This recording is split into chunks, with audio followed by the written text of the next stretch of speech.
এই কাফেরদের ষড়যন্ত্র একটা আছে, একটা ষড়যন্ত্র তাদেরও ছিল, তদনীন্তন সময় কাফেরদেরও ছিল, আবু জাহেল উতবা সাহেব এদেরও কিন্তু ষড়যন্ত্র ছিল, তাদের কি ষড়যন্ত্র ছিল।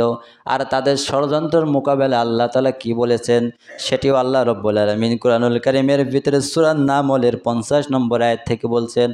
আল্লাহ রাব্বুল আলামিন বলছেন, ওয়া মাকারু মাকরাও ওয়া মাকারনা মাকরাও ওয়া হুম লা ইয়াশউরুন। আল্লাহ রাব্বুল আলামিন বলছেন, চক্রান্ত তো তারা করলো, তারা একটা চক্রান্ত করলো, ষড়যন্ত্র করলো, কিন্তু তারা এটা কখনো জানে নাই, ভাবে নাই যে তাদের চক্রান্ত যেখানে শেষ আর আমি আল্লাহ চক্রান্ত সেখানে শুরু। বলেন সুবহানাল্লাহ। আল্লাহ তার বানাইছে, আর সে বান্দা হিসেবে যে চক্রান্ত করছে, আর তাকে যে বানাইছে সে মনে হয় জানে না যে তার চক্রান্ত কি চলছে, জানে না। আল্লাহ তাআলা বলছে সে কখনো ভাবে নাই যে আমি যে চক্রান্ত করছি তার চাইতে বড় চক্রান্ত আল্লাহ একজন আছে, এটা কখনো সে ভাবে নাই। এই কারণেই তো মানুষ আজকে ভালো হয়েও সুদ খায়, আজকে ভালো হয়েও একটু ক্ষমতা পালেই মানুষের উপরে জুলুম করে, অন্যায় করে, অবিচার করে, আছে না নাই বলেন। এটা মানুষ কখনো ভাবে না যে আমি যে চক্রান্ত নিয়ে মনে মনে একটা কাজ করব চলছি, কিন্তু আমার চক্রান্ত তো আল্লাহ ভালোই জানে যে আমি মানুষের কল্যাণের জন্য করছি কি মানুষের অকল্যাণের জন্য করছি। আচ্ছা, মানুষ রাজনীতি করবেই তো মানুষের জন্য না গরু ছাগলের জন্য? বলেন। গোয়াল ঘরে যে বলবেন গরুরা আমার, সামনে যে নির্বাচন আছে আমাকে ভোট দিবা, নাকি? রাজনীতি কি গরু ছাগলের জন্য? এই যে জনগণের জন্য, গোটা বাংলাদেশের জনগণের জন্য হলো রাজনীতি।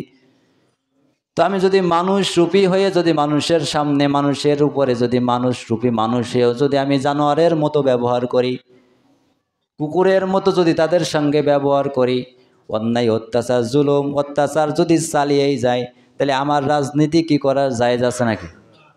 মানুষ রাজনীতি করবে মানুষের জন্য, আমি যদি মানুষের কাতারে নাই থাকি তা আমার রাজনীতি করার অধিকার আছে না।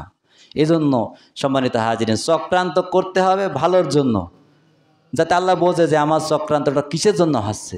চক্রান্ত আর মনের খবর তো আল্লাহ তাআলা ভালোই জানেন। এই চক্রান্ত যখন কাফেররা করলো, আল্লাহ তাআলা চক্রান্ত আগে থেকেই করলেন।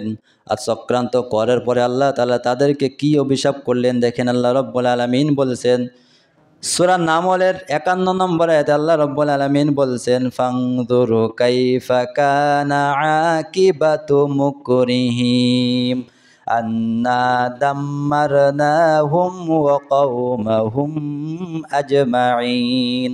আল্লাহ রাব্বুল আলামিন বলছেন, অবশেষে তাদের আমি যে চক্রান্তর পরিণাম কি হলো তোমরা দেখে নাও। তাদের যে চক্রান্ত করেছিল ওই চক্রান্তর পরিণাম কি হলো তোমরা দেখে নাও।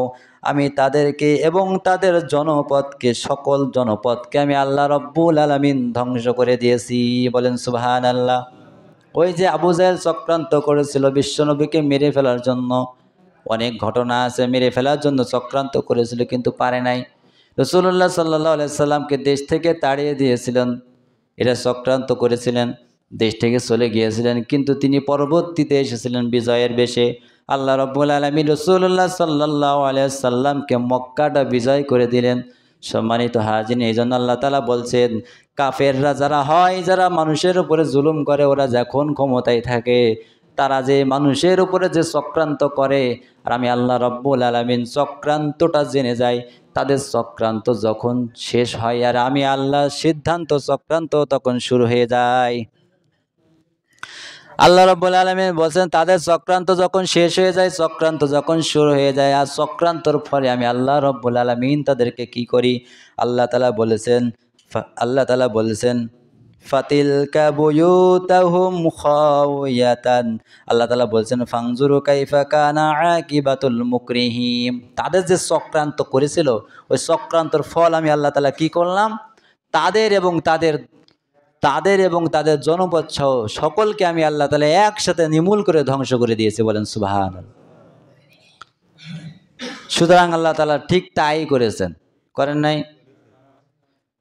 ঠিক তাই করেছেন আল্লাহ তাআলা, তাদেরকে এবং তাদের জনপদের লোককে আল্লাহ তাআলা নিমূল সব মিলে একসাথে ধ্বংস করে দিয়েছেন। এত ভালো না, এত ভালো না। আল্লাহ তাআলা একটা ন্যায় বিচারক, ইনসাফ যে একটা কথা আছে, ইনসাফ যে একটা কথা আছে, ন্যায় বিচারক যে একটা কথা আছে, তিনি হচ্ছেন হাকিম, তিনি আলিম, তিনি গফুর, তিনি রহিম।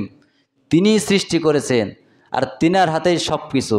আর সেই আল্লাহ তাআলা একটা ন্যায় বিচারক, তিনি প্রত্যেক মানুষের উপরে ন্যায় বিচার করে। আল্লাহ তাআলা জুলুমকে কখনো ভালোবাসেন না। এই জন্য আল্লাহ তাআলা বলছেন পরের আয়াতে, তাদেরকে আমি এই চক্রান্তর ফলে কি করলাম, তাদের এবং তাদের জনপদ সবাইকে ধ্বংস করে দিলাম। যেমন নূহ আলাইহিস সালামের বংশধরকে আল্লাহ তাআলা কি করেছিল, ধ্বংস করে দিয়েছিল। নূহ আলাইহিস সালাম আল্লাহ তাআলাকে বলছেন, আল্লাহ তুমি কি করো, এই যে 950 বছর ধরে দাওয়াত দিলাম, কালেমার দাওয়াত, কেউ তো ইসলাম গ্রহণ করলে না, কেউ তো গ্রহণ করতে চাইলো না। আল্লাহ কি করো, তুমি তাকে ধ্বংস করে দাও, তাদেরকে ধ্বংস করে দাও। এই বদদুয়াটা নূহ আলাইহিস সালাম আল্লাহর কাছে করেছিলেন।